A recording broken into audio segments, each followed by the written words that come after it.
When you were a kid, a single summer felt like it lasted forever. Now you blink and somehow it's December again. Time isn't actually moving faster, but something inside your head has changed. And once you understand what, you can actually slow it back down. The classic explanation is almost too neat.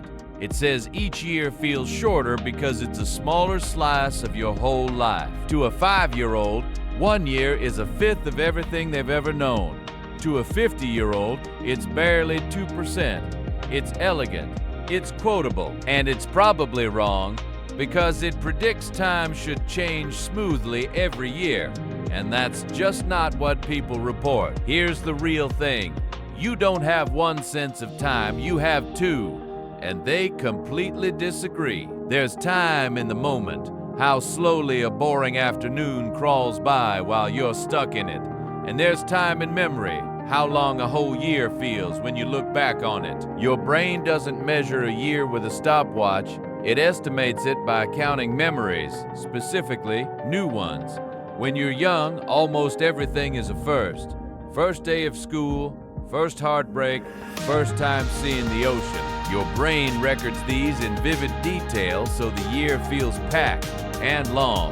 But as an adult, life gets routine. Same commute, same desk, same Tuesday. Your brain stops bothering to record the repeats. Fewer new memories means fewer landmarks, and a year that, in hindsight, feels almost empty.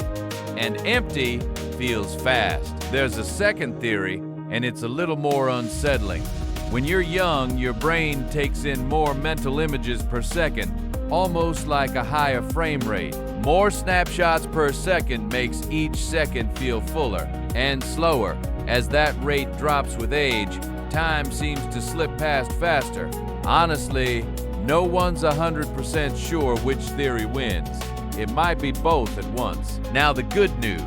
If time speeds up because you're running low on new memories, then you have some control.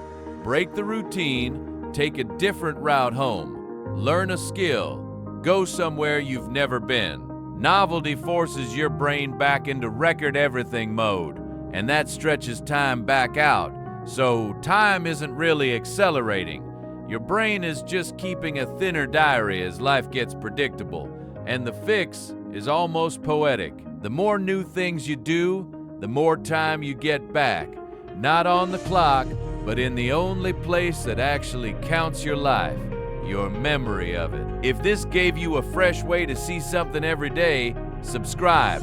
We make the ordinary world fascinating, one video at a time.